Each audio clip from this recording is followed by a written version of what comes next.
नमस्कार साथियों, मैं डॉक्टर मुकेश गर्ग। जरा सोचिए में आपका हार्दिक स्वागत है। साथियों, दिल्ली हाई कोर्ट के जस्टिस यशवंत वर्मा के घर से आग लगने की घटना के बाद आग कर्मियों को ही, फायर ब्रिगेड के कर्मियों को ही नोटों का जखीरा मिला। अधजले नोट मिले बोरों भरे हुए।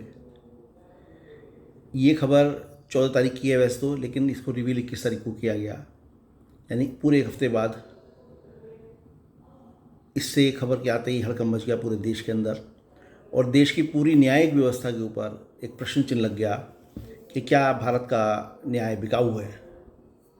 क्योंकि एक जज जिसकी तनख्वाह 2.25 लाख रुपए है, वो 15 करोड़ या 20 करोड़ या 25 करोड़ या 50 करोड़ रुपया कितने दिन में इकट्ठा करेगा और कितने सालों में इकट्ठा करेगा, और वो बोरों में क्यों भर के रखेगा उनको। ये क्लियर इंडिकेट करता है कि जो पैसा मिला है ये किसी न किसी अन्य तरीके से प्राप्त किया गया पैसा है, और न्यायाधीश के घर से मिला है, हाई कोर्ट के न्यायाधीश के घर से मिला है, और वो भी सेकंड रैंक ऑफिसर के घर से मिला है। और उस पर इम्यूनिटी प्राप्त ये जजेस होते हैं, इनको जो है, इनका प्रोटोकॉल जो है इस कदर का होता है कि बिना कॉलेजियम के इनका कुछ भी बाल बाका नहीं किया जा सकता। ऐसे में उस जज के घर पर मिलना, ये अपने आप में एक बहुत बड़ा प्रश्न चिन्ह न्यायिक व्यवस्था पर लगाता है।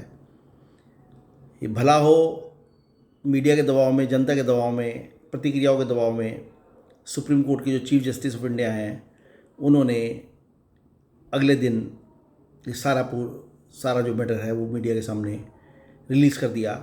इवन वो वीडियो भी रिलीज़ कर दिया जिसमें घर में जले हुए नोट दिखाई दे रहे हैं।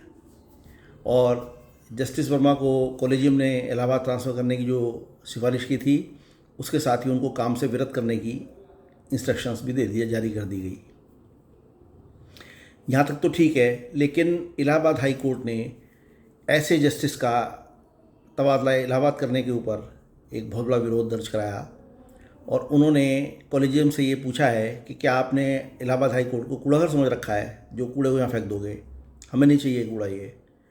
और इस कॉलेजियम की इस फैसले में मोहर लगते ही इलाहाबाद हाई कोर्ट के वकील अनिश्चितकालीन धरने में चले गए, और आज से उन्होंने इलाहाबाद हाई कोर्ट में काम बंद कर दिया है। उन लोगों की 4 डिमांड्स हैं जिसको वो मुख्य तौर से बोलना चाहते हैं कि जज के लिए, इस जज के विषय में 4 चीज़ें हमें चाहिए। पहली, कि अब तक इस जज ने जितने डिसीजन दिए हैं उन डिसीजंस की सबकी समीक्षा की जाए, पुनरीक्षा की जाए, ताकि पता लग सके कि किसी डिसीजन के कारण तो पैसा उनके पास नहीं आया। नंबर 2, सीबी और ईडी से इस मसले की जांच कराई जाए। चूँकि कैश का रिवेलेशन हुआ है, इसलिए कोई कारण ही नहीं बनता कि इसकी जांच ईडी से नहीं कराई जा सकती, इसलिए सीबीआई और ईडी दोनों को इसके अंदर इन्वॉल्व किया जाए। तीसरा ये कि जज के खिलाफ अविलंब इम्पीचमेंट का मुकदमा चलाया जाना चाहिए, और इनके खिलाफ इम्पीचमेंट का मोशन ला के और इनको जो है बर्खास्त किया जाना चाहिए। और चौथा जो उन्होंने दिया है वो ये दिया है कि जो इलाहाबाद का इनका तबादला किया गया, इनको असम्मत कर दिया जाए, कहीं भी को ना रखा जाए। इस तरह की बातें जो वकीलों ने के बार एसोसिएशन इलाहाबाद ने रखी हैं, बातें बड़ी दमदार रखी हैं, और इससे देश की न्यायिक व्यवस्था पे जो गिरती प्रतिष्ठा है उस पर थोड़ा सा विराम लग सकता है, यदि चीफ जस्टिस इस बात को मान लेते हैं तो। देश का जो मौजूदा सिस्टम है जुडिशरी का, वो कॉलेजियम सिस्टम है, जो सन 1992 में लागू हुआ था। इससे पहले देश के अंदर सरकार जो है जस्टिस की नियुक्ति करती थी, केंद्र सरकार।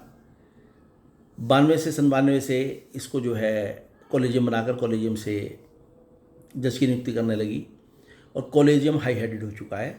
अपनी मर्जी से जजों के बच्चे ही जज बनते हैं। आम वकील को बहुत मुश्किल से इसके अंदर प्रमोशन मिल पाता है, और कहीं ना कहीं भ्रष्टाचार की भी इसके अंदर बू आने लगती है। प्रधानमंत्री नरेंद्र मोदी ने 2014 में सरकार बनने के बाद अगस्त महीने में एक एक्ट बनाया था, एनजीएसी।